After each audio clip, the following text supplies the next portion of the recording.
We know there are people traveling from miles and miles away. So traffic surrounding this location, we're talking about the Dolphin Expressway, 27th Avenue. I mean, there's going to be some congestion out there because this ceremony, the formal memorial, will take place at 10 o'clock this morning. So once the hearse gets on its way, we can also expect some delays surrounding LoanDepot Park for those folks who work and travel in the area around downtown Miami, or rather just west of downtown Miami. You can expect some major traffic delays this morning because there's just a lot of folks that are going to be coming out today to show their respects. And you can expect and you can bet that there are going to be representatives from each and every law enforcement department all across South Florida.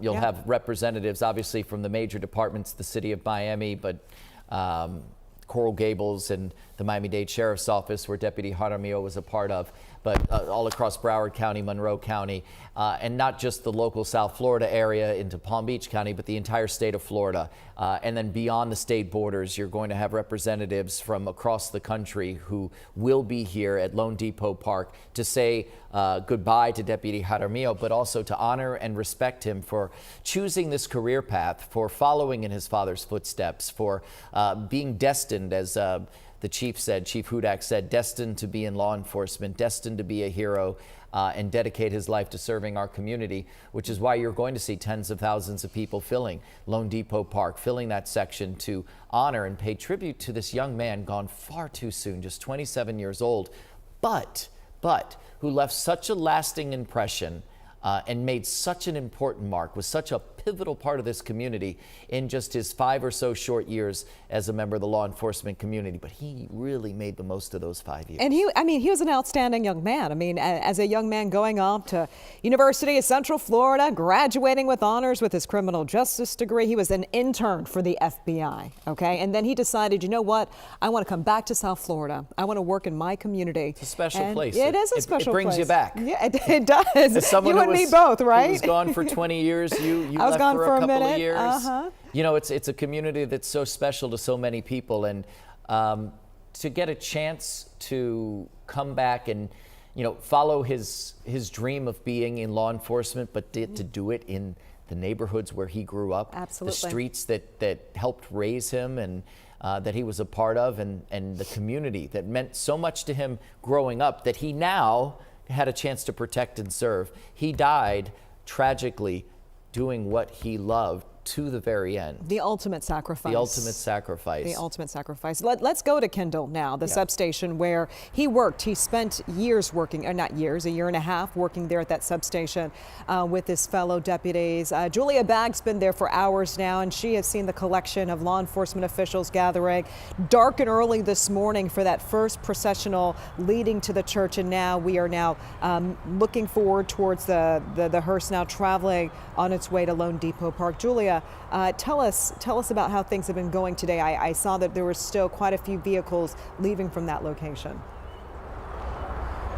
Yeah, there were a few dozen indeed. And so, Constance, you know, as we look at the images now, so moving. Anytime you see that casket and the reverence for the life of Deputy Devin Jaramillo and the honor being rendered here at this point as the procession now makes its way toward LoanDepot Park, and of course began where I am in Kendall, and this is where he grew up. I happen to be from this part of Miami-Dade County as well. You all were talking about what it's like to be able to serve the community where you grew up. It is indeed a very special thing to be able to grow up and choose the career that you love and to do it in your own backyard. And what kind of difference does that make? Well, it means you know the community, that you are a strong part of that community from the very beginning. And I say that because this was such a young man, just 27 years old. So just a few years with Coral Gables Police and about a year and a half with the Miami-Dade Sheriff's Office. And yet he had spent his entire life as a part of this community. So even though he was early in his career, he had that sense of depth, that sense of belonging. And that is certainly what you see as you see people paying respects to him this morning. A short while ago here at the Kendall substation where he worked. I met a police officer from Hollywood, and I asked her, "Oh, did you know Deputy Devin Jaramillo?" She told me no, she didn't know him, and that didn't matter.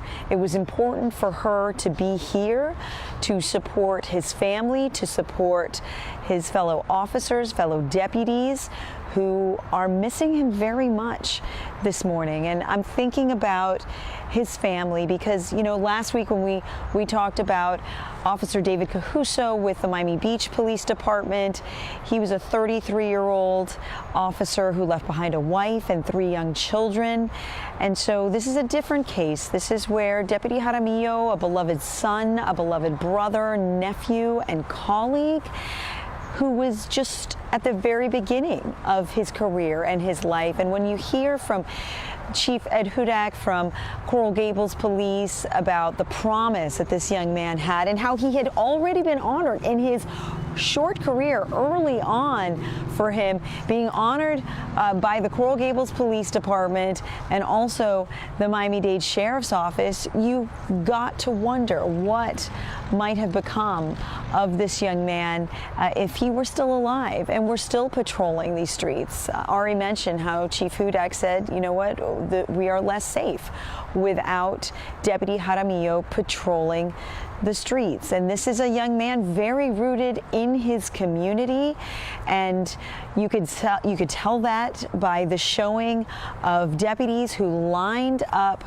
to right here in Kendall outside the substation. These are deputies who would have worked with him, who were going to make their way to that public memorial at LoanDepot Park. And so so many steps, as Ari was saying, these rituals that we see, they are meant to bring comfort. And certainly the officers coming from around South Florida, like the one I spoke with in Hollywood, who did not even know Deputy Jaramillo, showing up here because that is what they do, because together the threat that Deputy Jaramillo faced head on, did not back down from on that Friday afternoon, November 7th. It's the same threat that these officers, these deputies, when they leave home, what they face each day. And everyone wants to come home. I can tell you, people in uniform, they are heroes, but they want to come home to their families, absolutely. So certainly Deputy Jaramillo would have wanted to come home that day, must have expected to come home that day, and it ended very differently. And that is a reality that is the case for every single person who wears that uniform, every single officer, every single deputy when they leave home.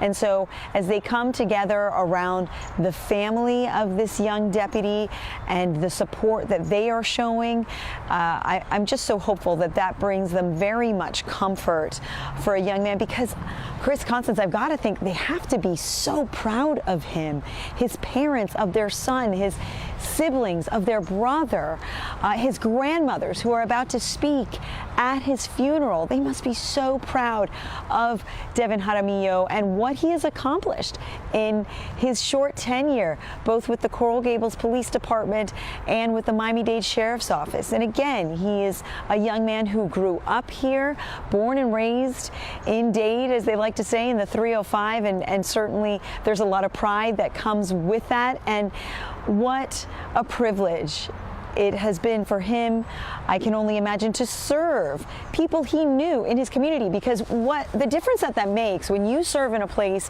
where you grew up, that means you already know the place. You already have a leg up. You've already got friends. You've already got family. You've already got connections. It's not like you're a stranger showing up in a new community. That is a totally different experience. So this is one where he already had deep roots here, a family who loved him. I've spoken with people who knew him growing up in school, at Arvida Middle School, and then at Miami Killian High School, where he graduated. And so they are thinking of him. Their thoughts, their hearts are with him and with his family right now. And certainly, even in his short life, we can expect that his legacy that he leaves, what he accomplished in so few years, that other people are going to look at it. Maybe there are kids right now at Arvida Middle School, at Killian High School, who are like, wow, this guy grew up in my neighborhood. look how he's being honored, and I want to serve. Maybe they will choose to serve in the way that he did, which is a very self-sacrificing way to serve. When you choose to put on that badge and put on that uniform, you're putting the safety of others ahead of your own safety, which is exactly what happened on that Friday afternoon in November, on November 7th. Chris, Constance, will continue to watch as, again, with heavy hearts, these moving images. Constance.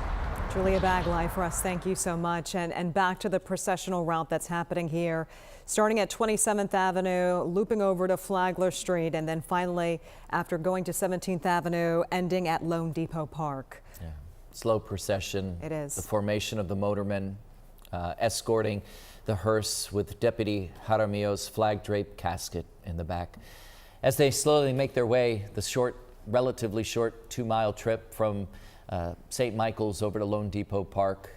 And that's where NBC6's Sofia Hernandez is this morning. And Sofia, I'm not sure if you can see the same images we're looking at here as we have the view from Chopper 6, just the slow procession through the streets of Miami, the streets of South Florida that meant so much to Deputy Jaramillo, who had a chance to protect and serve during his relatively short 5-year career in law enforcement, but boy, did he make the most of it. Yeah, Chris, that's exactly right. You know, I've said it before and I'll say it again, you know, the day where this happened just 2 weeks ago, 2 Fridays ago, I myself am the same age as Deputy Devin Jaramillo, you know, 27 years old. And I think to myself, you know, how much life he lived in his short life, but also how much life he had yet to live. And I think viewers at home watching this procession, watching the amount of outpouring of love and support from both strangers, those who worked alongside with him, family and friends, I think it's a real testament to the impact that he had in just a short time here on this earth. You know, and the people who respected him, they all agree again that he not only had a bright future ahead of him, but had no doubt so much more life to live and life to give. Even last week at the memorial service at the scene where this fatal incident took place, you know, I ran into a mother and a father, and they told me that their son actually worked alongside Jaramillo. He actually trained Jaramillo when he transferred from the Coral Gables Police to Miami-Dade Sheriff's Office. They even went to high school together at Killian High School. And I think it just goes to show, I mean, if you've grown up in Miami, born and bred like I am, like many of us are, you know how interconnected Miami is. You could probably turn in a circle and you're going to run into someone that you know. And I think the connections that he had with through so many different phases of his life, whether it be high school, college, at the University of Central Florida, his involvement with the bowling here locally at Bird Bowl and bowling associations, again with law enforcement and the different agencies that he worked with. The words that I hear from so many that knew him, and even those that didn't, that just respected him, knew of his work, knew of his character, they all agree that he embodied the example of what it means to be a law enforcement officer. And another example of this too, we've talked about it, and I myself had a chance to watch it as well when he was recognized in 2023 for Officer of the Month. And his words when receiving that award was humble. He said that he couldn't have completed his heroic efforts without the help of others. But the commissioners, they said, they were quick to say that we are blessed to have you here in this city. And they said that to him with so much emotion, and I think that that's how many people feel, that we are blessed to not only have known Deputy Devin Jaramillo, but been protected by him as well. And I think later this afternoon, again, as this procession makes its way here to LoanDepot Park for this public gathering where we're expecting tens of thousands of people to appear, not only, again, brothers and sisters in law enforcement, but those who felt impacted and moved to come and show their support for his family and for his friends. We're expecting to hear those kind words again be reiterated here today about how this young man changed so many lives, not only of his brothers and sisters in law enforcement, but again, those classmates in Killian, people he met at Bird Bowl, his involvement in bowling, friends at UCF, his superiors, and his family and friends. And I want you to take a look here at our camera if you're not already. This procession is making its way here, again, to LoanDepot Park. We are seeing Miami-Dade Sheriff's Office roll in here. And they're rolling in under this flag that's being held by a Miami-Dade fire rescue truck as well as a Coral Gables fire truck. These are two agencies, Miami-Dade Sheriff's Office and Coral Gables Police, that he worked for. So symbolism in that as well. And I see his hearse here approaching as we take a moment.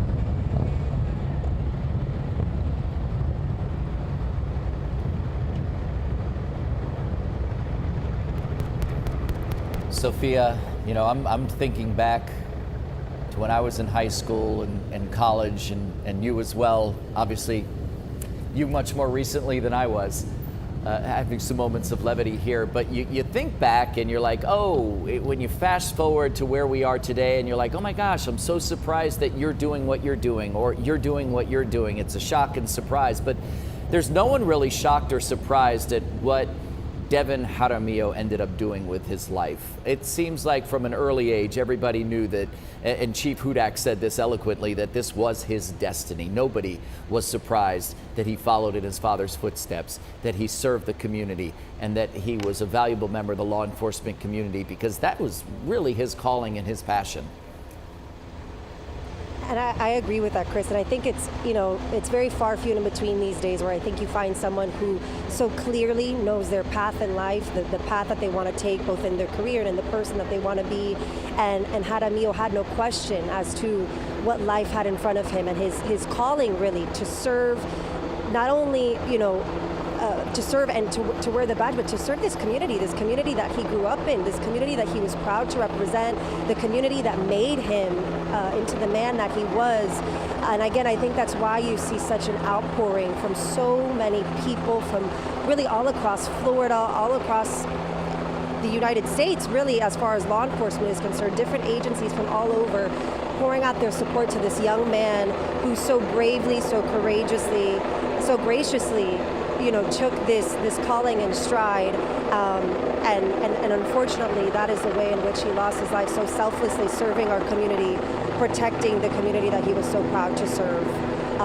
Again, you can see this procession here. We're expecting those tens of thousands of people to be in attendance. We're seeing here Sheriff of Palm Beach County, Miami-Dade Sheriff's Office. I'm sure we're going to be seeing so many other agencies from across the state show up here today to pay their respects to this young man. I think too, the father and the mother that I ran into last week, they talk about a parent's biggest fear is getting that call that their son has passed and was killed in the line of duty.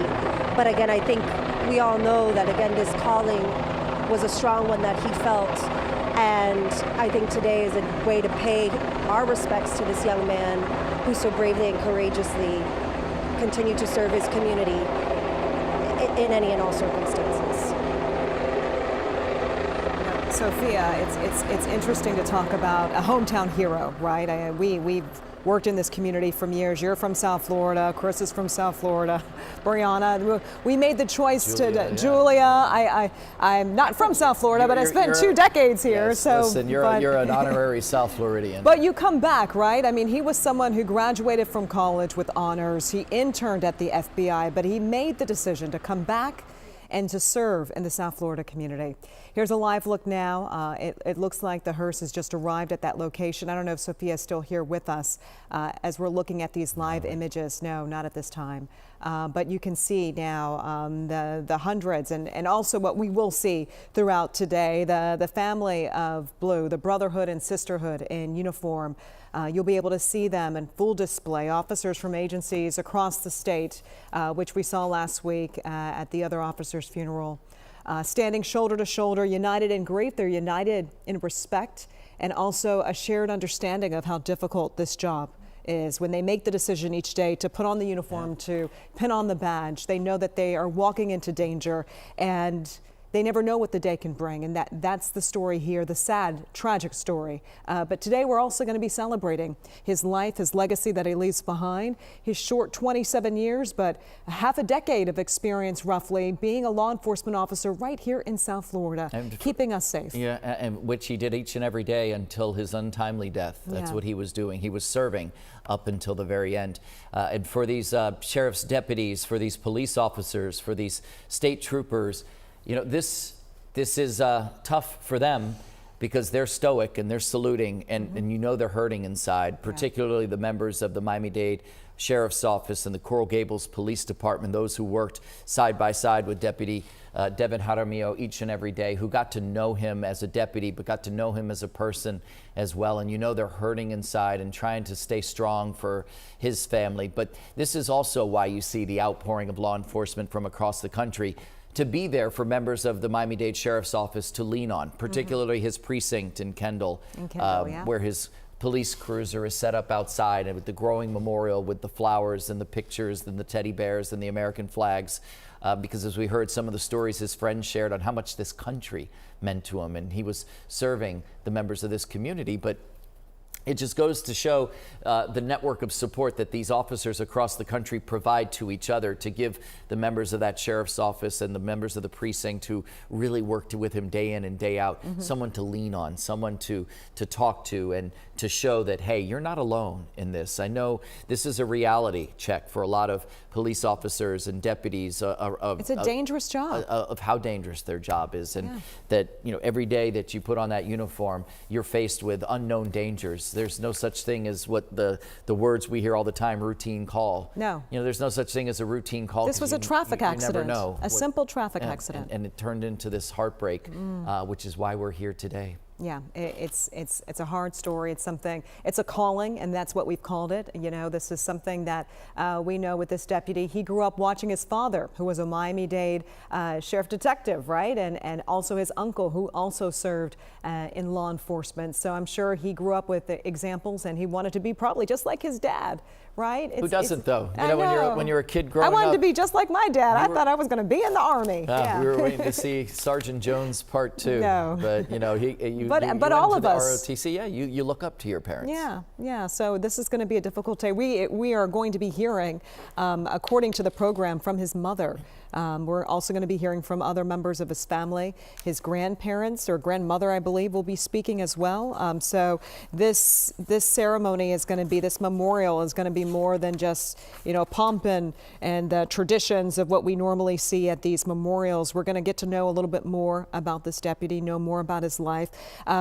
It was interesting to learn that he was an active bowler, right? Like, we know, of course, that he's the superhero in the uniform. When we see our police officers, we may not know about the life behind the uniform, and we're going to learn a little bit more about that today. He was a brother, you know, he was a son. The strikes he liked to throw at the Bird Bowl. I'm sure we're going to learn more about that too. Yeah, because there was a tribute paid to him by the association he was a part of, the Bowling Association. Yeah, they actually released a statement. Obviously, he was a valuable member of their bowling community as well, and you know, one of the little intricacies that you learn about during tragic times, but you get these special stories when you learn a little bit more about what these officers and these deputies like to do in their free time. It's the statement by the Greater Miami Bowling Association said that one of Miami's darkest days has hit home. Miami-Dade Sheriff's Office Deputy Devin Jaramillo was part of Bird Bowl's big family. The Bird Bowl Youth Program's family would like to pass along our sincerest condolences to the Jaramillo family. We are at a loss for the right words, but do know that we are here for you no matter the time of day, no matter the need. Deputy Devin Jaramillo, you will always be our hero. Rest in eternal peace, sir. And that again from his bowling family. And it extends beyond his brothers and sisters in blue, beyond his mother and father and uncle and grandparents and his brothers and sisters who will all be there today to salute this young man, to say goodbye to this young man who again spent his life serving this community, following in his father and his uncle's footsteps. As we give you a live look inside of LoanDepot Park, the procession continues to make its way about 2 miles from St. Michael, the Archangel Catholic Church, where they held the private memorial ceremony for those closest to Deputy Jaramillo, his family, his close friends, and some of the members of the Miami-Dade Sheriff's Office where he was serving at the time of his untimely death. They're preparing to, when the hearse arrives, they will bring Deputy Jaramillo's body into the stadium, where they have a stage set up on the infield, on the clay surface there. There's a stage set up.